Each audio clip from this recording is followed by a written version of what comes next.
자, 계속해서 27회 그 기출문제 21번부터 보겠습니다. 21번.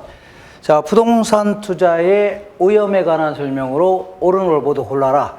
자, 경기 침체로 인하여 부동산의 수익성이 악화되면서 발생하는 위험을요, 사업상의 위험이라는 겁니다. 우리 사금, 법인유 이렇게 하면서요, 특히 이제 시장 위험 있죠. 이런 거 더 싸잡아서 시장 위험, 운영 위험, 위치적 위험 이런 거 다 합쳐서 사업상 위험 해줍니다. 그래서 요거 맞는 겁니다. 맞아요. 자, 니은법 보겠습니다. 차입자에게 고정금리를 대출을 실행한다면요, 이 대출자가 은행입니다. 은행 입장에서는요, 인플레이션 위험이 낮아지는 게 아니라 변동금리로 빌려주게 되면 인플레가 심해지면 막 올리면 되는 겁니다. 근데 고정금리로 빌려주면요, 건들지 못해요. 그러니까 손해날 수가 있는 겁니다. 대출자가 오염이 커진다 해줘야 됩니다. 커진다. 효율적 프론티어에서는요, 자, 효율적 프론티어는요, 평균 분산 지배 원리에 따라 모든 사람들은요, 오염 회피형 투자자를 가정해서 기대치가 동일하다면 오염이 작은 놈을, 오염이 동일하다면요, 기대치가 높은 놈 있죠? 이거 선택해서 이거를 집합을 만든 겁니다. 그러니까 모든 사람들은요, 합리적이고 경제적인 게 아니라 요선 내 선택하려고 합니다. 그렇기 때문에 이거는 기대 수익률, 포트폴 구성했을 때 기대 수익률, 이거는 포트폴 구성했을 때 오염인데, 만약에 이 정도 오염에서는요, 이만큼 최대한 얻을 수가 있는 겁니다. 근데 더 큰 수익을 얻기 위해서는요, 더 큰 위험도 부담해야 됩니다. 효율적 프론티어에서는 이거 효율적 프론티어 혹은 효율적 전선 해줍니다. 효율적 프론티어에서는 추가적인 위험을 감수하지 않으면 수익률을 늘릴 수가 없다. 맞네요. 그래서 기억번, 디귿번 맞는 겁니다. 개별 부동산의 특성으로 인한 체계적 위험은요, 포트폴리오를 통하여 제거할 수 있다. 틀렸네요. 개별 부동산의 특성으로 인한 오염 있죠? 이거를 비체계적 위험 해줍니다. 비체계적 위험을 포트폴 구성함으로써 제거할 수 있는 겁니다. 그래서 기억번, 디귿번 답해야 됩니다. 그래서 정답은 1번 답해야 됩니다. 그 다음에 22번 볼게요. 부동산 투자에 관한 설명으로 틀린 것은, 부동산은요, 실물 자산으로의 특성이 있죠. 그러니까 뭐 어떤 주식이나 채권이 아니잖아요. 그리고 토지의 영속성으로 인하여 아무리 사용하더라도 소모되거나 마모되는 게 아니죠. 그러니까 영속성으로 인하여 가치 보존력이 매우 우수합니다. 맞습니다. 임대사업을 영위하는 법인은요, 건물에 대한 감가상각과 이자 비용을 세금 산정 시에 비용으로 인정받을 수 있다. 우리 세법에 따르면, 아니면요, 우리 회계라든가 세법에 따르면 건물이라든가 기계 이런 거 갖고 있으면 언젠가는 폐기 처분해야 돼, 안 해야 돼요? 하기 때문에 매기 일정액씩 비용으로 처리할 수 있습니다. 감가상각비 형태로. 그러면 현금 나가지도 않았는데 비용으로 처리하니까 계산상 이익이 줄어듭니다. 그럼 세금을 덜 낼 수 있는 효과가 나타납니다. 그리고 은행에서 빌린 돈에 대해서 원금 나간 거는 비용으로 인정 안 해줍니다. 다만 이자 나가는 거는 비용으로 인정해줘요. 그러니까 여러 가지 어디 갔어요? 감가상각과 이자 비용을 세금 산정 시 비용으로 인정받을 수 있다는 얘기죠. 그리고 부동산 투자자는 저당권, 은행에서 돈 많이 빌리거나 아니면 전세 끼고 아파트 같은 거 구입하거나 이러면요, 레버리지 효과를 활용할 수 있다. 맞는 겁니다. 자, 부동산 가격이 물가 상승률과 연동하여 상승하는 기간에는 인플레이션을 방어한다. 인플레이션 이걸 해지한다 이렇게 표현합니다. 방어한다. 그러니까 우리 인플레가 발생하면요, 화폐의 값어치가 떨어지는 겁니다. 똑같이 생긴 10,000원으로 그전엔 4개를 샀는데 지금은요 2개밖에 못 사는 거 아닙니까? 그러면 화폐를 갖고 있는 사람은 손해보는 겁니다. 그렇지만 부동산을 갖고 있는 사람들은요, 같이 가격이 올라가는 겁니다. 가격이. 그렇기 때문에 오히려 이득 볼 수 있는 겁니다. 이걸요, 인플레이션을 방어할 수 있다. 아니면요, 해지할 수 있다 해줍니다. 그 다음에 5번에 부동산은 주식 등 금융상품에 비하여 단기간에 현금화할 가능성이 높다. 이게 틀렸네요.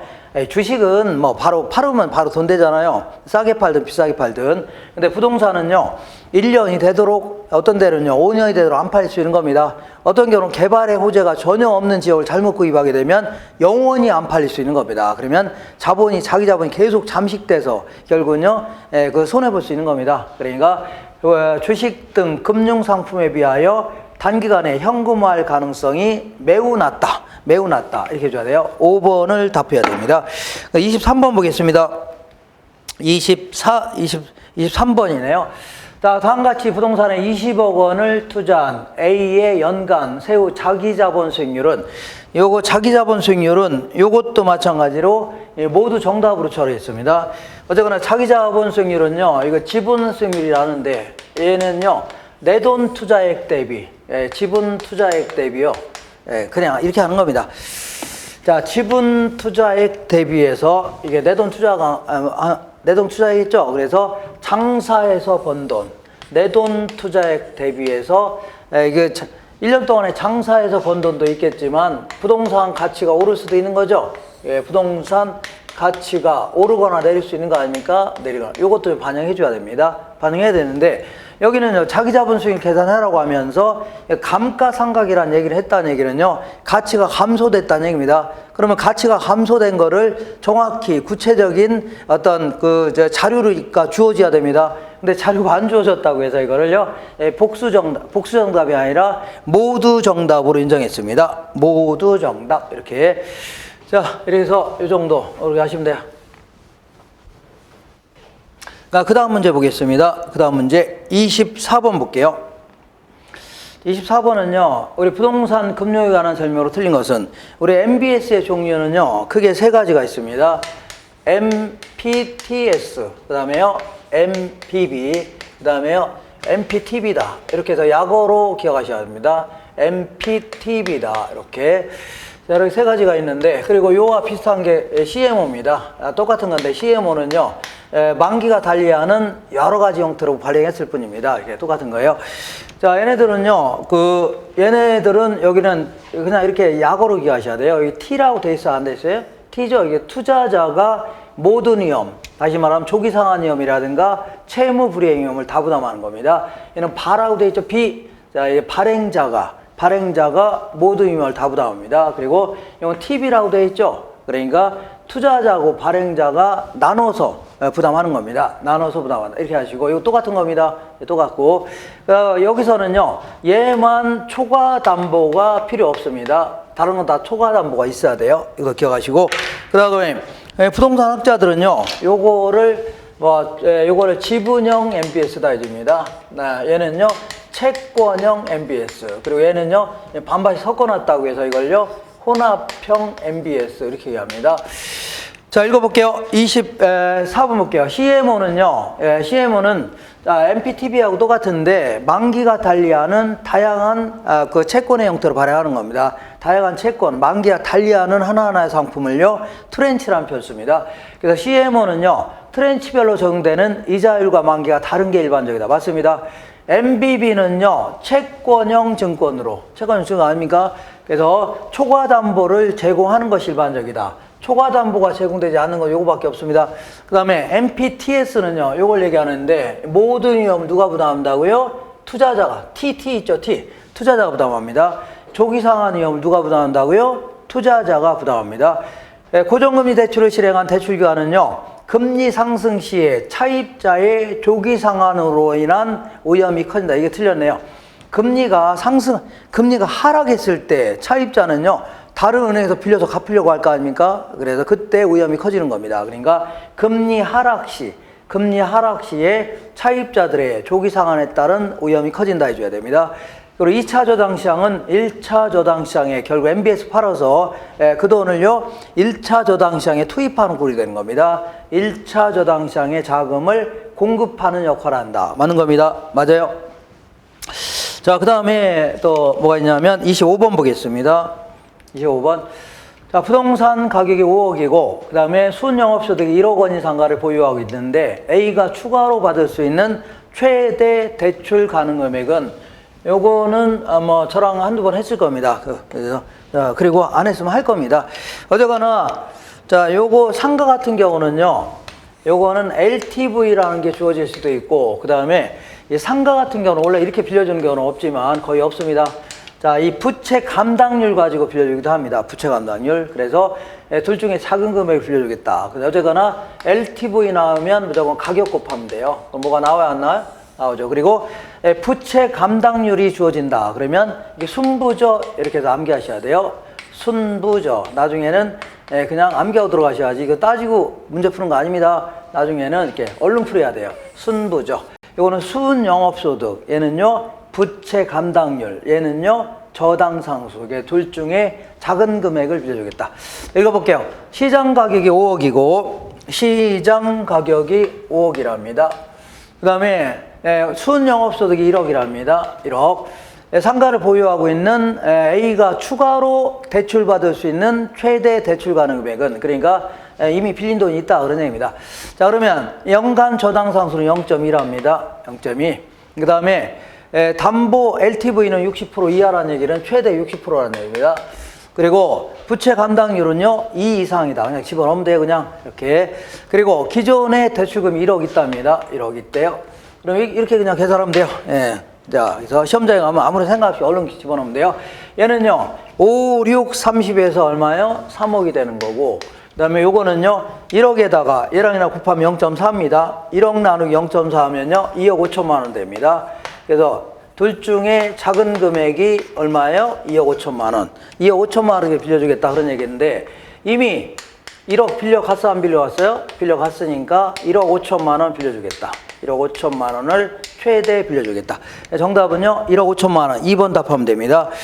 자, 그 다음에 어디를 볼 거냐면요 저기 자, 여기 했죠? 1억 5천만 원. 25번 했네요. 26번 보겠습니다.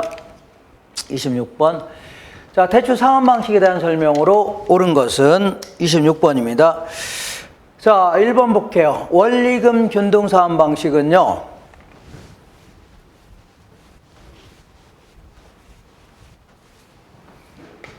자, 원리금 균등 상환 방식은 잠깐만요. 자, 원리금 균등은 어떻게 하는 거라고요? 4년 동안 갚기로 했다면 매기 원금 이자를 똑같이 해서 갚아나가는 겁니다. 이걸요 원리금 균등이라는 겁니다. 그렇기 때문에 이거는 원리금 균등 상환 방식 아닙니까? 그렇기 때문에 이자는 이제 돈을 갚아나가니까, 원금을 갚아나가니까 이자는 이게 점점 줄어드는 겁니다. 이자는 점점 줄어들고 원금 상환액은 늘어나는 겁니다. 이런 식으로. 자, 원리금 균등 상환 방식은 매기 이자 상환액이 감소하는 만큼 원금 상환액은 증가하는 겁니다. 원래 이거 맞네요. 1번부터 맞습니다. 이거 맞고 그럼 다 틀렸다는 얘기네요. 1번 맞고 2번 볼게요. 원금 균등 상환 방식은 원리금 균등에 비하여, 자, 그래서 얘는요 원금 균등 상환 방식인데 얘는요 이렇게, 자, 일단 얘는, 자, 아까도 얘기했지만 우리 전 시간에 얘기했나요? 얘가 대출 초기에 이건 원금 균등입니다. 요거는요 원리금 균등. 요거는 체증식입니다. 체증식. 자, 요건 원리금. 자, 초기에 원금 지급액이 가장 많은 게 뭐라고요? 원금 균등입니다. 가장 적게 갚는 게요 체증식. 얘는 항상 중간입니다. 원리금 지급액도 똑같습니다. 원금 균등이 가장 많이 지급하는 겁니다. 그렇기 때문에 원금 균등 상환 방식은요 원리금 균등 상환 방식에 비하여 전체 대출간 만료 시에 누적 원리금 상환액이 더 크다가 아니라 작다 해줘야 됩니다. 왜냐하면 이 셋 중에서 원금 균등은요 처음부터 원금을 착착 회수해 나가는 겁니다. 자, 가장 많이. 그러다 보니까 한 20년 정도 지나면 남아있는 금액이 얼마 안 된다는 얘기죠. 그러니까 은행 입장에서는요 원금 회수액이 가장 작아요. 그렇기 때문에 일단 이자율이 가장 작습니다. 그리고 얘는요 원금 균등은 처음부터 원금을 착착 회수해 나가기 때문에 나중에는요 얼마 안 된다는 얘기죠. 그렇기 때문에 원금이 얼마 안 남으니까 이자도 얼마 안 됩니다. 그러니까 그 대출간 내내 이 셋 중에서 은행에다 납부하는 원리금액이 가장 작은 게 어떤 거예요? 원금 균등입니다. 얘가 이자율이 가장 낮고, 그 다음에 처음부터 원금 차차 갚아 나가니까 나중에 이자 낼 돈도 얼마 안 됩니다. 그러니까 요거는 누적 원리금액이 더 작다 해줘야 됩니다. 그 다음에 대출 실행 시점에서 총부채 상환 비율은요, 총부채 상환 비율은 연간 소득 대비 매기 원리금 지불액이 차지하는 비율을 얘기하는데, 원리금 지불액. 근데 요 체증식이 이게 가장 작아요. 가장 적게 갚으면 대출 초기에. 그러니까 항상 대출 실행 시점에 총부채 상환 비율은요, DTI는 체증식 상환 방식이 원금 균등 상환 방식보다 항상 더 크다가 아니라 항상 작습니다. 이게 대출 초기 아닙니까? 초기. 가장 작아요, 얘가 초기에.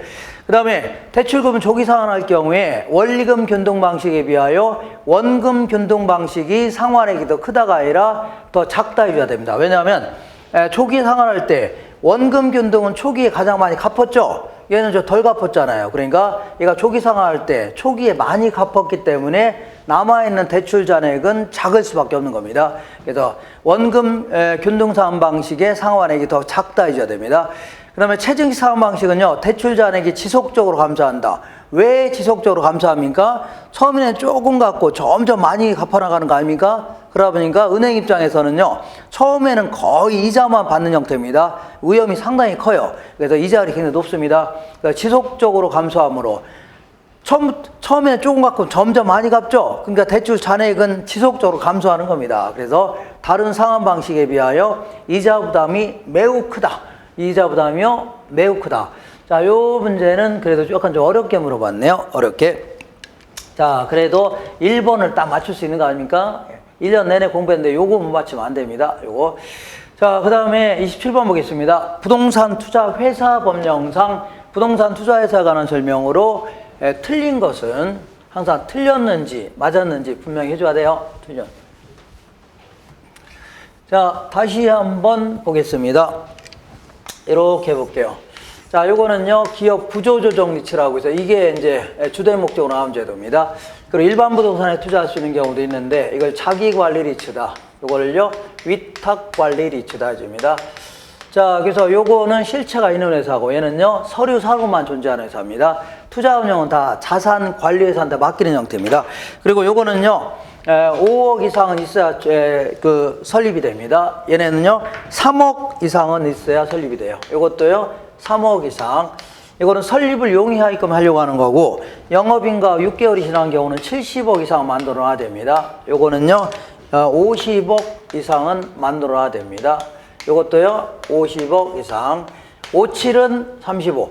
1번 볼게요. 부동산 투자회사는 자기관리, 위탁관리, 구조조정 부동산 투자회사로 구분할 수 있다. 맞고, 자기관리 부동산 투자의 설립자본금은 이거는 이거 틀렸네요. 3억 이상이 아니라 5억 이상입니다. 5억 이상이다 해줘야 돼요. 그러니까 2번 틀렸네요. 뭐 이런 거로 맞춰야 되겠네요. 3번 볼게요. 감정평가사 또는 공인중개사로서 자, 해당 분야에 5년 이상 종사한 사람은요, 자기관리 부동산 투자회사의 상근 자산운용 전문인력이 될 수 있습니다. 자, 여기는요, 감정평가사 또는 공인중개사, 이런 사람이 상근 자산운용 전문인력이 될 수 있다. 위탁관리 부동산 투자회사는 서류 상호만 존재하기 때문에 본점 정도는 둘 수 있지만 지점을 두거나 종업원 채용하는 거 아닙니다. 자, 그래서 위탁관리 부동산 투자회사는 본점에 지점을 설치할 자, 이거 맞네요. 없으며 직원을 고용하거나 상근 임원을 둘 수 없다. 맞습니다. 그다음에 영업인가를 받거나 등록한 날로부터 6개월이 지났을 경우에 구조조정 부동산 투자회사의 자본금은요 50억 이상. 맞네요. 50억 이상. 그래서 그 틀린 거는 2번이 틀렸습니다. 2번 정답을 했으면 돼요. 이렇게. 자, 그 다음에 자 28번 볼게요. 자, 프로젝트 금융이다. 프로젝트 파이낸싱이다. 이렇게 합니다. 자, 요거는요, 예전에 예를 들은 것처럼, 터키의, 자, 유라시아 터널 공사, 여기에 이제, 입찰에, 유라시아 터널 공사에 SK건설이 건설을 따낸 겁니다. 이렇게 따내서 여기다 이제 돈을 빌려서 투자하려고 하는 거 아닙니까? 자, 그래서, 자, 요거의 가장 큰 특징은요, 이 금융기법의 가장 특징은요, 이거는 담보대출도 아니고 아니면요 신용대출도 아닙니다. 이 사업성만 보고 돈을 빌려주는 겁니다. 사업성만 보고 빌려준다. 이게 가장 큰 특징입니다. 자, 그래서 그 미래 현금 흐름이라든가 그나마 남아있는 재산 있죠. 이걸 담보로 해서 하는 거고, 애초에 무슨 담보 잡히고 더 빌려주고 이런 게 아닙니다. 자, 그리고 두 번째 특징은요, 우리는 니네한테 직접 안 빌려주겠다. 니네들은 반드시입니다. 반드시 특수목적 회사인 프로젝트 회사를 설립해라. 프로젝트 회사다. 이게 일종의 서류 상여 회사입니다. 페이퍼 컴퍼니라는 겁니다. 아니 회사가 분명히 있는데 무슨 서류 상여 회사냐? 얘는요, 얘와 얘는 철저히 구분해서 회계 처리하려고 하는 겁니다. 그래서 신용을요 절연시킨다 해줍니다. 그래서 자, 만약에 이 사업이 실패한다 하더라도 여기에 돈 달라고 할 수 없는 겁니다. 그래서 이걸요, 비소구금융이다. 그리고 얘들이 파산했다 하더라도 이 돈 갖다 뺐으면 안 돼요. 절대 안 됩니다. 따로 계산하겠다는 얘기입니다. 그래서 이쪽에 돈을 투입해서 이렇게 해서 투자해서 들어온 돈을요, 원금이자 감대 쓰라는 얘기입니다. 그리고 얘네들은요, 반드시 이 회계 계정을 자기 마음대로 관리하면 안 되고, 결제 수탁 계정이라고 해서 회계 계정, 특히 현금 계정을요, 주거래은행, 주거래에 맡기고 있어야 돼요. 주거래은행, 결제 수탁 계정이다. 얘는 결제 계정을 맡기는 거, 위탁. 얘는요, 맡아서 해야 돼요. 이걸 수탁이다 해줍니다. 이런 게 가장 큰 특징입니다. 자, 어디냐면, 이거 볼게요. 28번 보겠습니다. 자, 프로젝트 금융에 관한 설명 틀린 것은, 자, 특정 프로젝트로부터 향후 일정한 현금 흐름이 예상되는 경우에 사전 계약에 따라 미래에 발생할 현금 흐름과 그 사업 자체의 자산을 담보로 자금을 조달하는 금융기법입니다. 여기서는 담보대출이라는 게 처음부터 여기한테 뭐 담보 잡히고 더 빌려준 게 아니라, 여기 있는 현금 흐름이라든가 남아있는 재산 있죠? 이런 걸 기초로 회수하겠다는 얘기입니다. 자, 2번 맞는 겁니다. 2번 볼게요. 일반적으로 이런 위험이 상당히 크기 때문에, 자, 그냥 담보도 안 잡고 빌려주는 거 아닙니까? 그렇기 때문에 위험이 상당히 커요. 그러니까 상당히 금리라든가 수수료가 높을 수밖에 없어요. 그래서 일반적으로 기업 대출보다 금리 등이 높아 사업이 만약에 성공할 경우에는요, 금융기관 높은 수익을 얻을 수가 있는 겁니다.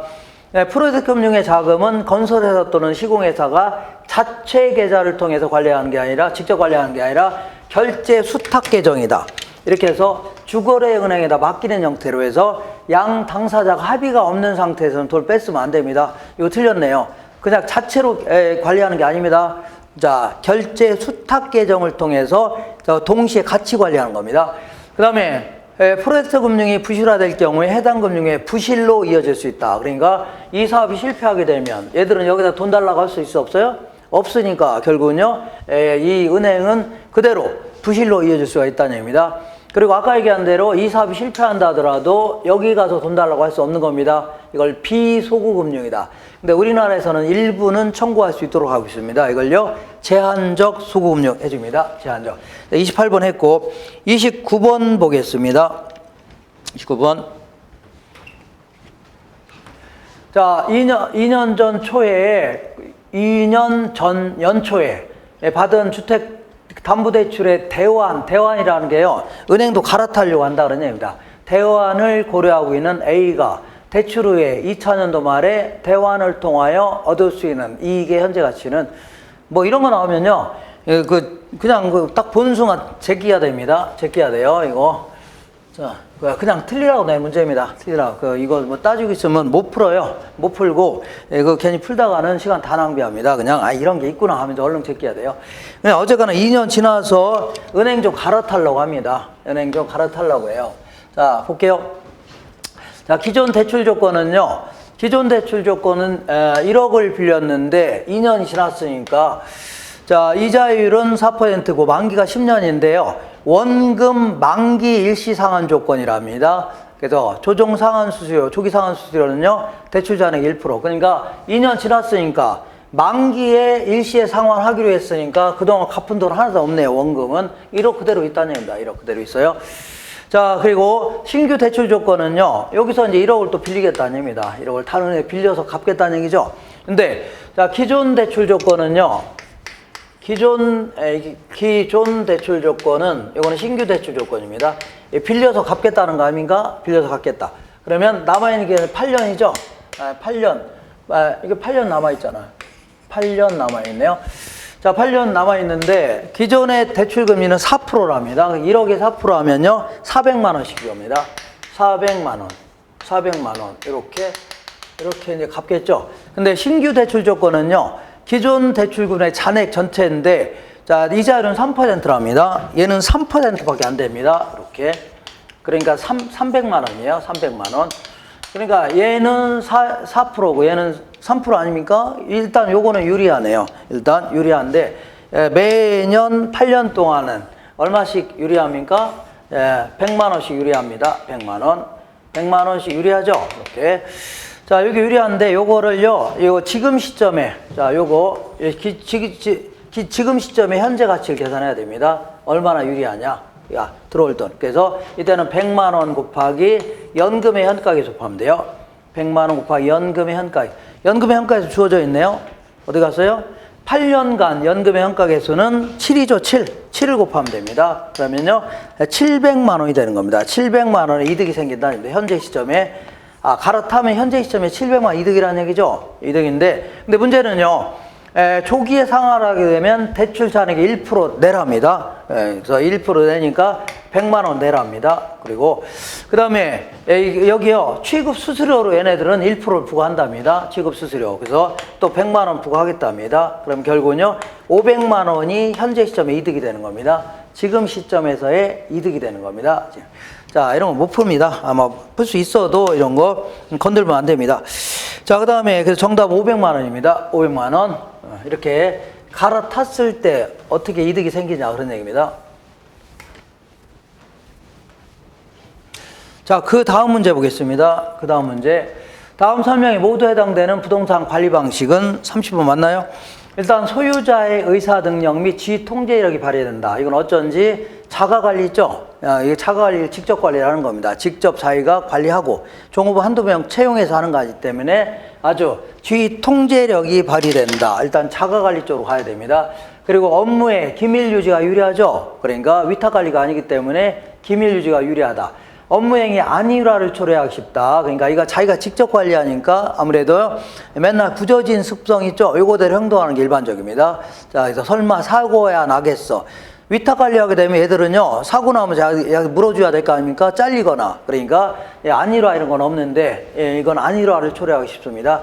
그 전문성이 낮다. 그러면 이거는 자가관리입니다. 자가관리 다른 말로 직접 관리해 줍니다. 직접 관리. 정답은요, 5번 답해야 됩니다. 31번 보겠습니다. 부동산 개발에 관한 설명으로 틀린 것은, 자, 부동산 개발업에 관한 관리 및 육성에 관한 법령상 부동산 개발업의 정의를 하는 겁니다. 부동산 개발업이란 타인에게 공급할 목적으로 부동산 개발을 수행하는 업을 말한다. 이렇게. 그 다음에 법률적 위험을 줄일 수 있는 방법 중에 하나는 이미 이용계획이 확정된 토지 있죠? 이걸 구입하게 되면 아무래도 법률적 위험을 줄일 수 있다. 입니다. 그 다음에 우리 그 타당성 분석의 단계 중에 시장 분석은요, 시장 분석은 동종 유형의 부동산들의 시장에서의 수요 공급 상황 있죠? 이거 분석하는 겁니다. 거기에 비해서 시장성 분석은요, 요번에 개발하려고 하는 부동산에 실제로 매매되거나 임대될 수 있는 능력 있죠? 요거 분석하는 겁니다. 그러니까 시장성 분석 단계에서는 매매 임대익이 나와야 됩니다.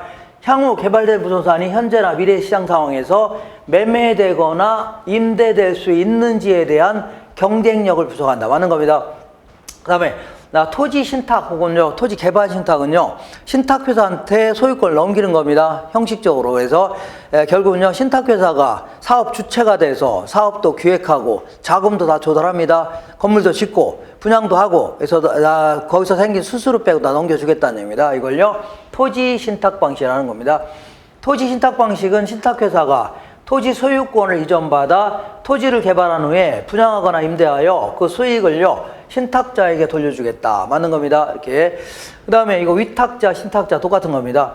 BTO 방식은요, 민간이 개발한다. 빌드. 그 다음에 T라는 게요, 소유권을 정부한테 넘긴다는 얘기입니다. 그러면서 오퍼레이트 하면요, 운용하면서 톨게이트 설치해서 운용하면서 회수하는 거죠. 이걸 BTO 방식이라는 겁니다. 이게 틀린 것 같은데, BTO 방식은요, 민간이 개발한 시설, 요거를 일단 B라고 하는 겁니다. 그 다음에 준공과 동시에 공공에게 소유권을 지속시켰다. 그러면 T까지, BT까지 나왔습니다. 그러면 맨 끝에서 이게 운용하면서 회수하냐, 아니면요, 임대료 형태로 받냐, 이 차이가 있는 겁니다. 그래서 공공에 희석시키고 민간은 시설관리 운영권을 가지며 공공은요, 요게 중요한 겁니다. 그 시설을 임차하여 사용하겠다는 얘기죠. 임대료 주겠다 그런 얘기입니다. 그러면 BTL 방식입니다. BT, 리스가 나와야 됩니다. 리스. 그래서 5번 틀렸네요. BTL 방식이다. 이렇게 합니다. 자, 32번 보겠습니다. 32번. 자, 부동산 개발과 관련된 설명 중 다음에 해당되는 도시 및 주거환경 정비법령상의 정비사업은 도정법이라고 하죠. 도정법상 크게 이제 이 재개발의 형태는 크게 이 세 가지 형태로 주거환경 개선사업이라는 겁니다. 주거환경 개선사업. 그 다음에 요거는요 재개발사업 이렇게 얘기합니다. 요거는요 재건축사업 이렇게 얘기합니다. 재건축. 자, 주거환경 개선사업은요 이건 주로 도시 저소득층 주민들이 이 밀집되어 있는 지역을 얘기합니다. 이 밀집한 지역에서 그 기반시설 자체가 극히 열악하다. 도로도 막 아주 좁고 자동차도 못 올라가고, 그 다음에 소방차가 와도 올라갈 길도 없고 이러다 물도 안 내려가고 수돗물도 안 올라오고 극히 열악하다. 이러한 지역에서 그 주거 지역을 개선하기 위한 사업, 이걸요 주거환경 개선 사업이다. 재개발 사업은요 기반시설 자체는 열악하다 해줍니다. 열악하기 때문에 일단의 어떤 지역을요 공익목적으로 다 불도저 밀어버리는 겁니다. 밀어버린 다음에요 다시 도로 같은 거 다시 깔고 상수 하수로 다시 하는 겁니다. 아니면요 공원부지 남겨놓고 그렇게 해서 열악하다. 그래서 어떤 지역이라고요? 주거지역이라든가 상업지역 아니면요 공업지역을 정비하고자 하는 사업, 이걸 얘기합니다. 근데 재건축 사업은요 주거 기반시설 자체는 양호하다 이겁니다. 양호한데 왜 하려고 하냐면 아파트 주민들이 우리 아파트 너무 오래됐으니까 때려 부수고 다시 짓자. 그러면요 재건축에 따른 초과 이익이 생길 수 있습니다. 이거 노리겠다는 겁니다. 그래서 보통 아파트 단지, 주거 지역을 중심으로 해서 재건축하는 겁니다. 자, 그래서 여기서는요 볼게요. 도시 저소득층 주민이 집단 거주한다. 일단은 이거 주거환경 개선 사업입니다. 자, 지역으로서 정비기반시설이 급히 열악하고 노후 불량 건축물이 과도하게 밀집한 지역의 주거환경을 개선하거나 단독주택 및 다세대주택 등이 밀집한 지역에서 정비기반시설과 공동이용시설의 확충을 통하여 주거환경을 보존, 정비하겠다. 그러니까 결국은요 극히 열악한 지역에서 극히 열악 나오면 일단은요 주거환경 개선 사업입니다. 저소득층 주민 나와도요 주거환경 개선 사업. 요걸 답하면 돼요. 그 다음에 그 다음 문제 보겠습니다. 그 다음 문제. 다음 임대주택의 1년간의 운영 실적 자료이다. 가능 총소득에 대한 영업경비의 비율은 가유순 전후 이렇게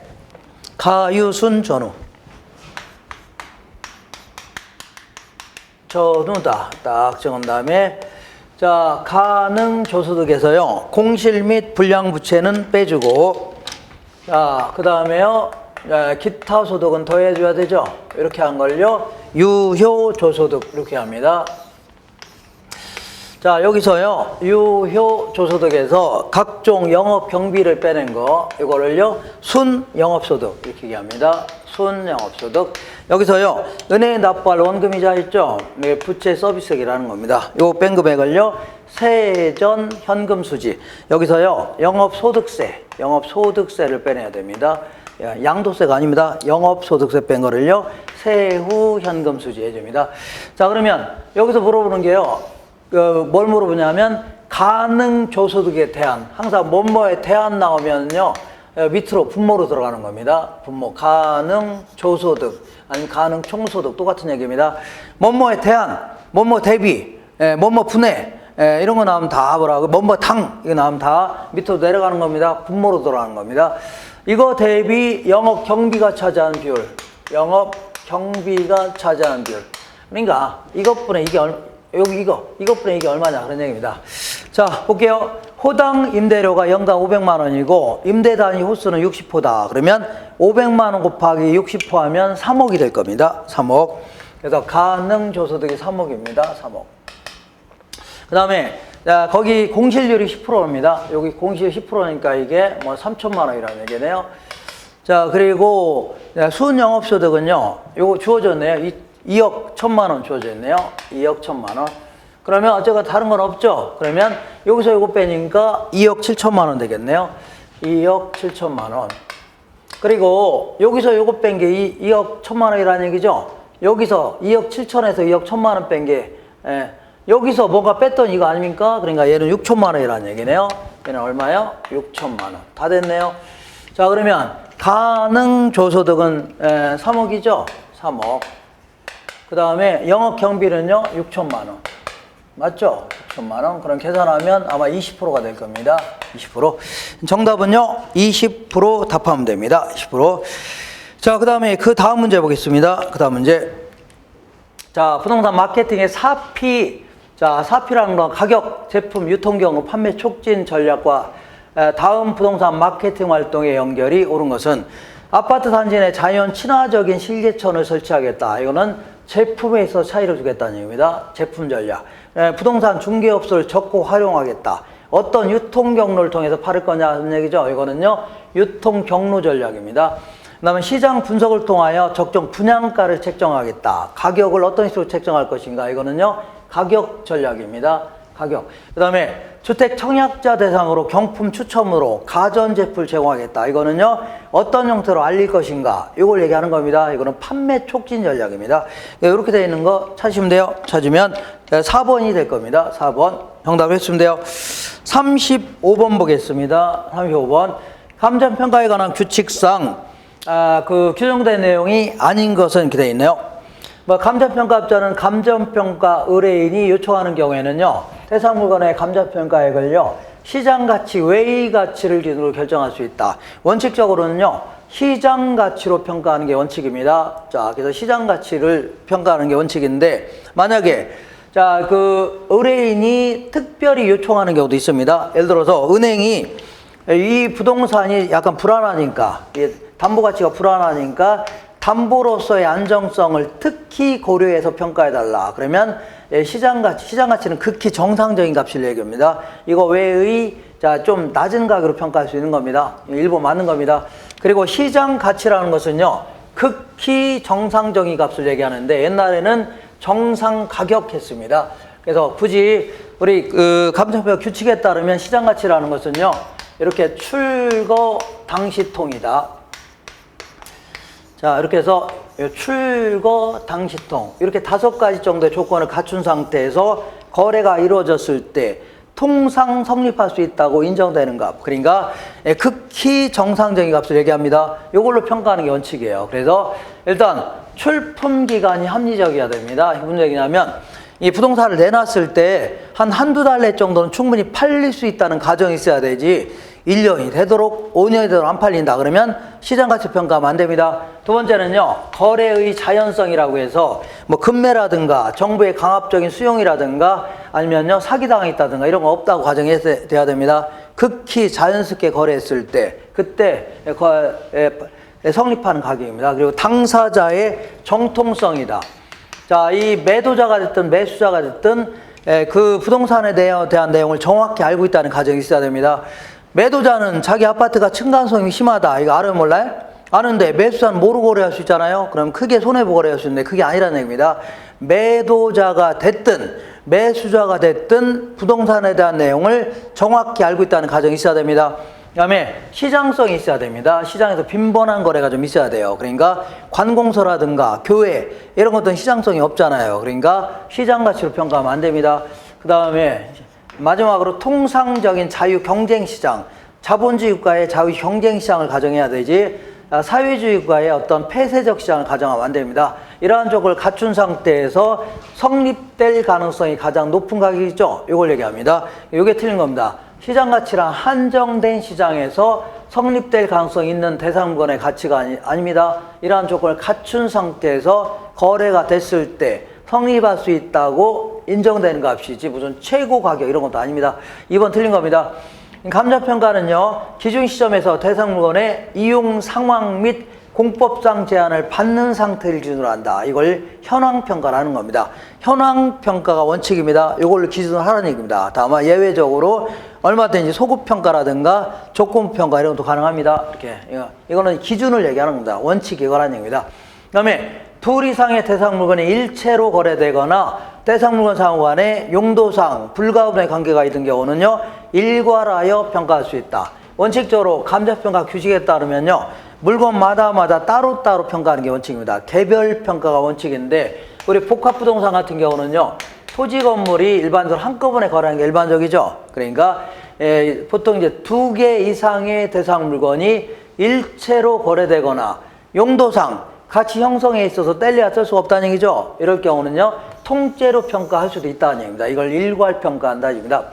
그래서 2 이상의 대상 물건이 일체로 거래되거나 대상 물건 상호 간에 용도상 불가분의 관계가 있는 경우는요. 일괄하여 평가할 수 있다. 일반적으로 다 일괄 평가합니다. 대부분. 그 다음에 하나의 대상 물건이라도 가치를 달리하는 부분이 있다면 구분하여 평가할 수 있습니다. 도로가 딱 있는데 여기 이제 56번지 필지가 딱 있습니다. 무거운 하나죠. 근데 이 안쪽은 좀 비싸고 바깥은 싸다는 얘기죠. 그래서 따로따로 평가해서 합쳐줘야 됩니다. 이걸요. 구분 평가한다 입니다. 구분 평가. 자, 그래서 2번 틀려고 다 맞는 겁니다. 맞아요. 36번 보겠습니다. 36번. 자, 감정평가 과정상 지역 분석과 개별 분석에 대한 설명 중 틀린 것은 어떤 부동산의 가치를 평가하려고 한다. 이걸 대상 부동산이라는 겁니다. 근데 이거 평가할 때 이거 느닷없이 여기서 이거 평가하면 돼요? 안 돼요? 안 되고 일단 이 지역을 먼저 분석할 필요가 있습니다. 이걸요, 지역 분석이다. 지역의 사회적, 경제적, 행정적인 제반 요인들을 다 분석해보는 겁니다. 그런 다음에 여기 와서 얘가 이제 도로에서 가깝냐, 뭐냐, 1층짜리냐, 10층짜리냐, 1년밖에 안 됐냐, 50년 된 거냐, 다 분석하는 겁니다. 이걸 개별 분석이라는 겁니다. 근데 이런 걸 하려는 궁극적인 목적은 뭡니까? 얘가 얼마냐, 이걸 평가하려고 하는 거 아닙니까? 근데 얘를 왜 하고 얘를 왜 하냐, 그런 얘기인데, 얘를 하려고 하는 이유는요, 일단 이 지역의 표준적 이용을 파악해 보려고 하는 겁니다. 평균적인 이용. 이 동네는 상가로 주로 이용하고 있고 한 10층 정도, 6층 정도의 상가로 이용하고 있다. 이걸 한 다음에 자, 이 가격 수준을 한번 결정해 보려고 하는 겁니다. 이 지역은 평당 1,600에서 1,700 되는구나. 한 다음에 여기 와서 이 부동산이 내부적인 요인이라든가 외부 환경에 비쳤을 때 제대로 좀 이용하고 있냐. 최유효 이용 여부를 파악한 다음에 자, 이 3방식을 적용해서 구체적인 가격을 구하려고 하는 겁니다. 그러면 지역 분석 어디까지 할 거냐? 이거는 거래 사례 비교법에서 거래 사례를 어느 정도 범위에 선택할 수 있냐? 그러면 거래 사례를 구할 수 있는 지역이라면 다 지역 분석의 대상 지역이 될 수도 있는 겁니다. 그래서 자, 우리 요거를 평가할 때는요. 이 동네에서 같은 비슷한 동네에서 구하는 게 좋을 겁니다. 근데 이런 동네에 사례가 없다 그러면 얘와 지역적인 특성이 유사한 지역 있죠? 여기 구할 수 있고 이런 데도 없다 그럴 경우는요. 다른 용도 지역 내라도 얘와 대체 관계가 성립한다는 얘기는 받고 소비에도 큰 차이가 없다는 얘기죠. 그러면 상대적으로 비싼 걸 덜 사고 싼 걸 많이 소비하는 과정에서 가격대가 좀 비슷할 수 있다는 얘기죠. 그래서 자, 지금부터 평가 대상 물건이 속해 있는 지역을요, 인근 지역이다. 그리고 얘와 유사한 지역을요, 유사 지역이다. 그리고 얘와 대체 관계가 성립할 수 있는 지역을요, 동일 수급권해 줍니다. 읽어볼게요. 자, 감정평가 과정상 지역 분석과 개별 분석에 관한 설명으로 틀린 것은 지역 분석을 통하여 해당 지역 내 부동산의 표준적 이용과 가격 수준을 파악할 수 있다. 맞네요. 그 다음에 지역 분석에 있어서 중요한 지역은 인근 지역, 유사 지역, 동일 수급권이다. 맞습니다. 대상 부동산의 최유효 이용을 판정하기 위하여 개별 분석이 필요하다. 최유효 이용을 판정하려고 개별 분석하는 겁니다. 그 다음에 지역 분석보다는 개별 분석을 먼저 하는 게 일반적이다. 틀렸네요. 자, 얘를 먼저 하고 얘 나중에 하는 겁니다. 이걸 선행 분석, 얘를 후에 분석이라는 겁니다. 이게 틀렸네요. 지역 분석과 개별 분석 바꿔놓으세요. 개별 분석보다는요, 지역 분석을 먼저 해야 됩니다. 그리고 요거는요, 이 지역 전체를 대상으로 하는 거시적 형태의 분석이라면 얘는 이 부동산을 중심으로 하는 미시적 분석이라는 겁니다. 그래서 어쨌거나 4번 틀린 겁니다. 4번. 그 다음에 자, 어디를 볼 거냐면요, 37번 보겠습니다. 37번. 자, 다음 자료를 활용하여 시산가액 조정을 통하여 구한 감정평가액은 우리 완전 경쟁 시장이라면요, 세 가지 측면에서 평가한 게 항상 같을 수밖에 없어요. 근데 현실적으로는요, 불완전 경쟁이기 때문에 세 가지 측면에서 평가한 게 항상은 아니지만 달라질 수밖에 없는 겁니다. 일반적으로. 그러면 어떻게 하냐면 자, 그 세 가지 평가 방법을 가지고 평가할 수 있으면 일단 평가하라는 얘기입니다. 그런 다음에 보통 이제 가중치를 부여해서 최종 가치를 구하는 게 일반적입니다. 그래서 다음 자료를 활용하여 시산가액 조정을 통하여 구한 감정평가액은 어쨌거나 거래, 자, 요거는요, 자, 원가 방식으로 평가한 가치하고 비교 방식으로 평가한 가치, 그 다음에 수익 방식으로 평가하는 게 달라질 수가 있다는 얘기죠. 이때는, 자, 여기서는 가중평균에서 최종 가치를 구하라는 얘기입니다. 그래서 거래 사례를 통하여 구한 시장 가치는, 자, 이 비교 방식을 얘기합니다. 1억 2천만 원이랍니다. 1.2억. 그 다음에, 자, 이 조성 비용은 만드는 데 들어간 비용을 얘기합니다. 그렇기 때문에 1.1억 들어간, 1억 1천만 원 들어갔답니다. 그 다음에, 여기서 임대료라는 게 예상된 임대료를 얘기합니다. 예상 임대료. 그래서 수익 방식을 얘기합니다. 그렇지 않으면 안 풀립니다. 1억. 그리고 이제 시산가액의 조정은요, 가중치를 부여하겠다. 가중치 부여해서, 자, 평균을 내겠다는 얘기입니다. 이때 원가 방식에는 20%를 부여하겠다. 원가. 요거 20%니까 0.1을 곱해야 됩니다. 그 다음에, 그 비교 방식은요, 50%를 부여하겠다. 가중치를. 그 다음에 수익 방식은요, 30%, 0.3을 곱해야 됩니다. 이렇게 해서 이거 곱하기 이거 더하기 이거 곱하기 이렇게 이거 곱하기 이거 더하기 이거 곱하기 이거 더하기 이렇게 해주면 돼요. 이렇게. 이거 곱하기 이거 더하기 이거 곱하기 이거 더하기 이거 곱하기 이거 이렇게 해주면 돼요. 이렇게 할 수 있죠? 이렇게 그러면 1.12억 나올 겁니다. 1.1 이렇게 해서 최종 가치 구하겠다 그런 얘기입니다. 이걸요 시산 가치의 조정이라는 겁니다. 38번 볼게요. 다음 임대료 평가 방법에 대한 종류와 산식이다. 괄호 안에 들어갈 내용으로 옳은 것은 어쨌거나 임대료를 평가하는 방식은요, 원가 방식에 따르면 적산법 해줍니다. 비교 방식에 따르면요, 임대사례 비교법. 그 다음에 수익 방식에 따르면 수익 분석법. 일단 디귿번은요, 수익 분석법입니다. 그 다음에 원가법에 따르면, 원가 방식에 따르면 원가 방식에 따른 임료를 평가하는 방법이 적산법인데, 여기서 나오는 임료는 적산임료입니다. 적산임료는요, 기초 가격에다가 기대 이율을 곱해줍니다. 거기다가 필요재경비 더해서 구합니다. 그 다음 임대사례 비교법에서 나온 임료를요, 비준 임료로 하는 겁니다. 비준 임료는요, 임대사례 임대료에다가, 자, 사시지계, 이렇게 해서 계산하면 돼요. 그래서, 어쨌든 정답은 몇 번입니까? 1번 정답입니다. 1번. 이렇게. 자, 39번 보겠습니다. 부동산 가격 공시 및 감정평가에 관한 법령에 규정된 내용으로 옳은 것은 이것도 마찬가지로, 지금 법령이 바뀌어서 가격 공시에 관한 법령입니다. 가격 공시에 관한 법령. 이렇게 해줘야 돼요. 자, 개별 공시지가에 대하여 의의가 있는 자는요, 개별 공시가의 결정 공시일로부터 60일 이내가 아니라 30일 이내입니다. 30일 이내에 이의를 신청할 수 있다 해줘야 됩니다. 그 다음에 국토교통부 장관은요, 표준지의 가격을 산정할 때는요, 그 타당성에 관하여 행정자치부 장관의 검증을 받는다. 틀렸습니다. 국토교통부 장관이 표준지의 가격을 산정할 때는요, 중앙부동산가격공시위원회 심의를 거쳐야 됩니다. 중앙부동산 가격 공시위원회 심의를 거쳐야 돼요. 같은 동급끼리는 검증받고 이런 거 아닙니다. 그래서 자, 중앙부동산가격공시위원회 심의를 거쳐야 됩니다. 그 다음에 국토교통부 장관은 일단의 공동주택 중에서 산정한 표준주택, 공동주택이 아니라 단독주택 중에서 산정한 표준주택에 대하여 매년 공시기준 현재의 적정 가격을 조사평가한다 해줘야 돼요. 그러니까 공동주택이 아니라 뭐라고요? 단독주택 중에서 선정한 표준주택입니다. 그 다음에 시군구청장은 공시기준 이후에 토지의 분할 합병이 발생할 때는요, 7월 1일을 기준으로 하여 개별 주택 가격을 결정 공시한다. 맞는 듯한데 뭐가 틀렸냐면 이거는요, 토지의 분할 합병이 일어나는 거죠. 원래는 1월 1일 날 가치를 기준으로 하는 겁니다. 1월 1일 날을 기준으로 해서, 자, 보통 이제, 개별 공시지가는요, 개별 공시지가는, 언제까지요? 자, 5월 31일까지 공시하는 겁니다. 5월 31일까지 결정 공시하도록 하고 있습니다. 근데 그 사이에 무슨, 자, 이거는 개별 공시가는요, 자, 이 필지별로 제곱미터로 간 가액을 결정하는 겁니다. 근데 이 당시에 요 사이에 뭐 분할하거나 합병할 수 있는 거 아닙니까? 그죠?